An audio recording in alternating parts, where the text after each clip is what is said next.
शब्द सांची विंदी के समाचार बुलेटिन में आपका स्वागत है। मैं हूं आपके साथ दिव्यांशी। शुरुआत करते हैं हेडलाइन से। भोपाल पुलिस की रीवा के युवकों के साथ गुंडागर्दी। रीवा सतना सीधी जबलपुर रूट पर जल्द दौड़ेंगी लग्जरी इलेक्ट्रिक एसी बसें। रीवा में मनगवा बाईपास पर नाबालिग की गलती से 4 लोग गंभीर रूप से घायल। बेटे का शव लेकर रीवा सेंट्रल जेल पहुंचे परिजन। जेल में बंद पिता और चाचा को अंतिम दर्शन की लगाई गुहार। उप मुख्यमंत्री ने नशा मुक्त रीवा बनाने का लिया संकल्प। रीवा सीधे मार्ग पर बस की टक्कर से बाइक सवार युवक की मौत। मऊगंज के नई गढ़ी में 2 बाइकों की भिड़ंत में 2 लोग गंभीर रूप से घायल।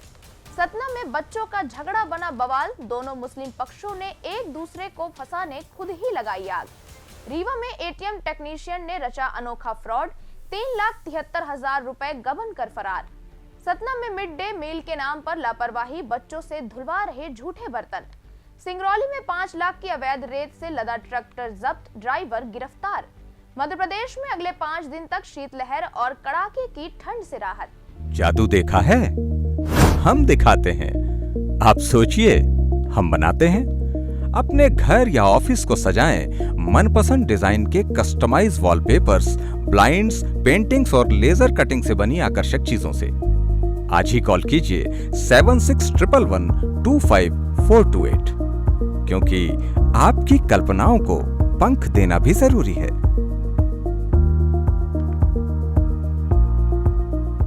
अब खबरें विस्तार से। राजधानी भोपाल में पुलिस की जनसेवा का शर्मनाक चेहरा सामने आया है। रीवा से रोजगार की तलाश में भोपाल आए 2 युवकों को महज इसलिए बेरहमी से पीटा गया क्योंकि उन्होंने अपने स्कूटर का हैंडल लॉक नहीं लगाया था। घटना बाग सेवनिया थाना क्षेत्र के नारायण नगर स्थित चेतक स्कूटर शोरूम के बाहर की है। आरोप है कि ड्यूटी पर तैनात प्रधान आरक्षक ने पहले युवकों को डांटा, फिर गाली गलौज की और इसके बाद बुरी तरह मारा। पीड़ित दोनों युवक रीवा जिले के रहने वाले हैं और भोपाल में नौकरी की तलाश में आए थे। घटना की वीडियो सोशल मीडिया पर वायरल हो गई है, जिसमें पुलिसकर्मी का अमानवीय व्यवहार साफ दिख रहा है। स्वच्छ भारत और ग्रीन मोबिलिटी के सपने को साकार करते हुए Rewa city transport services limited ने 21 नवंबर को 6 आधुनिक इलेक्ट्रिक एसी इंटरसिटी बसें चलाने का अनुबंध जारी कर दिया। आयुक्त एवं सीईओ डॉक्टर सौरभ सोनवड़े ने पुणे की कंपनी एरोइगल ऑटोमोबाइल प्राइवेट लिमिटेड के संचालक राहुल पाटिल को जिम्मेदारी सौंपी है। दिसंबर से ही रीवा सतना, रीवा सीधी और रीवा जबलपुर मार्ग पर हर रूट पर 2-2 फुल एसी इलेक्ट्रिक बसें चलेंगी। 9 करोड़ रुपए की इस परियोजना से न सिर्फ वायु प्रदूषण में भारी कमी आएगी, बल्कि यात्रियों को सुरक्षित, आरामदायक और किफायती यात्रा का नया अनुभव मिलेगा। डॉक्टर सोनवड़े ने इसे रीवा को मध्य प्रदेश का पहला सस्टेनेबल ट्रांसपोर्ट हब बनाने की दिशा में क्रांतिकारी कदम बताया है।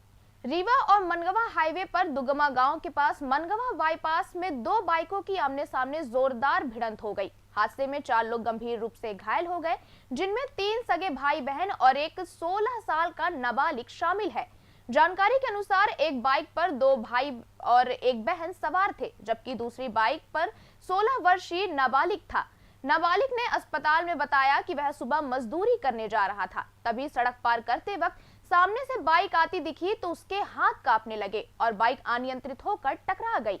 हादसे में नाबालिग को भी चोटें आई हैं, लेकिन उसकी हालत स्थिर है। वहीं बाइक पर सवार 3 भाई बहन गंभीर रूप से घायल हो गए हैं। सभी घायलों को तत्काल 108 एम्बुलेंस से संजय गांधी चिकित्सालय रीवा लाया गया, जहां उनका इलाज चल रहा है।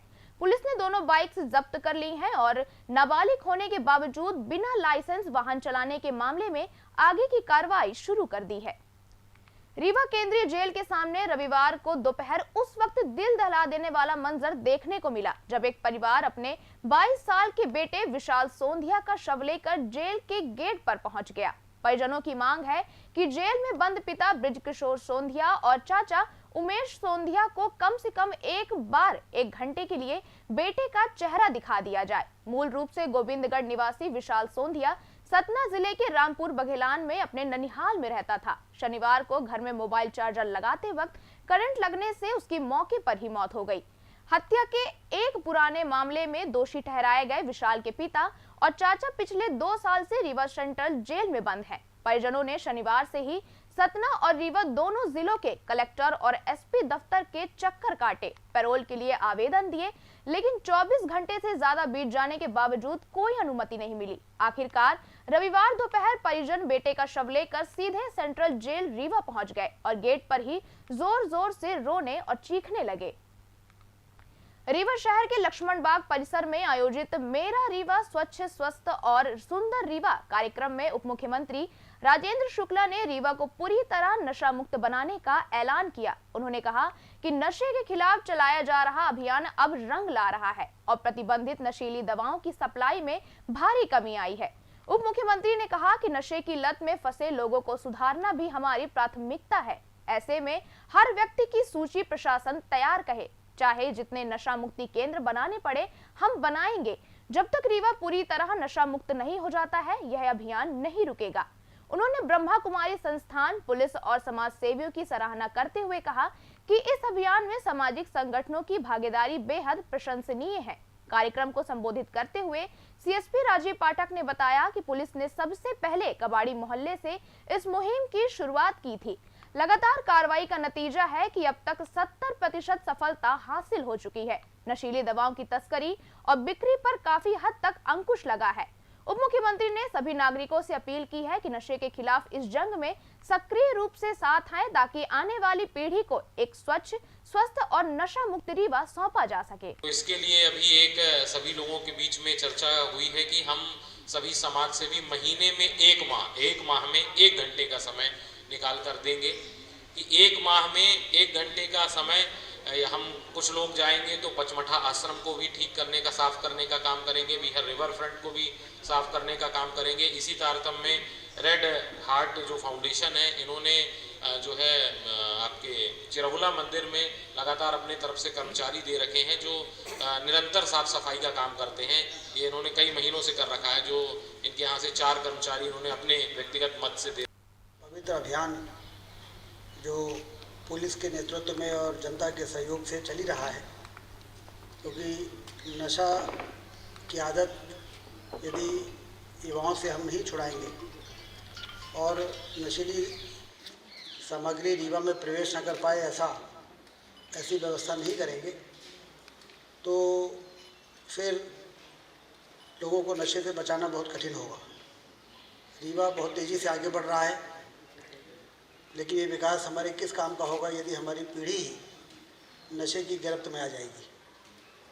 यदि विकास का फल आने वाली पीढ़ी को चखना है तो उन्हें नशे से दूर कराना पड़ेगा और इसके लिए सामाजिक आंदोलन,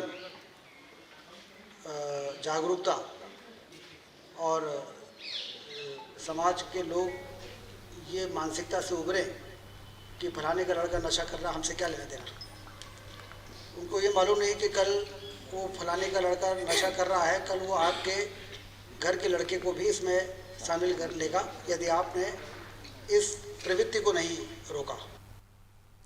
सीधी जिले के चौरहट थाना क्षेत्र में शनिवार देर शाम हुए भीषण हादसे ने एक परिवार को उजाड़ दिया। टकटैया गांव के पास तेज रफ्तार शिव शक्ति ट्रेवल्स की बस ने बाइक को जोरदार टक्कर मार दी। हादसे में गंभीर रूप से घायल बाइक सवार की रीवा के संजय गांधी अस्पताल में उपचार के दौरान रविवार को मौत हो गई। मृतक की पहचान ग्राम पड़खुरी तिरिया टोला थाना चुरहट निवासी कृष्ण कुमार विश्वकर्मा के रूप में हुई है। वह फर्नीचर का काम करते थे। परिजनों के अनुसार शनिवार शाम करीब 5 बजे वे चुरहट से काम खत्म कर अकेले बाइक से घर लौट रहे थे, तभी टकटैया गांव के पास अचानक पीछे से आ रही बस ने उन्हें टक्कर मार दी। टक्कर इतनी जोरदार थी कि कृष्ण कुमार सड़क पर ही दूर जा गिरे और उन्हें गंभीर चोटें आई। स्थानीय लोगों ने तुरंत 108 एम्बुलेंस की मदद से उन्हें संजय गांधी अस्पताल पहुंचाया, लेकिन डॉक्टरों की तमाम कोशिशों के बावजूद रविवार को उनकी सांसें थम गई। मऊगंज जिले के नईगढ़ी थाना क्षेत्र के परसिया मुढ़ान गांव के पास स्थित खतरनाक तेंदुआ मोड़ पर रविवार दोपहर एक बाइक अनियंत्रित होकर फिसल गई और घर के बाहर बैठे 18 साल के युवक से जा टकराई। हादसे में बाइक चालक और युवक दोनों बुरी तरह से जख्मी हो गए। घायलों की पहचान शिवराजपुर निवासी प्रेम मिश्रा और परासिया मुढ़ान निवासी अजय साकेत के रूप में हुई है। मोड़ पर बाइक फिसलने से प्रेम मिश्रा का संतुलन बिगड़ गया और बाइक सीधे अजय साकेत से जा भिड़ी, जो अपने घर के सामने बैठा था। ग्रामीणों ने तुरंत 108 एम्बुलेंस को सूचना दी। दोनों को पहले सामुदायिक स्वास्थ्य केंद्र नई गढ़ी लाया गया, जहां डॉक्टरों ने प्रेम मिश्रा की हालत गंभीर देखते हुए उन्हें तत्काल संजय गांधी अस्पताल रीवा रेफर कर दिया। अजय साकेत का भी प्राथमिक उपचार नई गढ़ी में ही चल रहा है।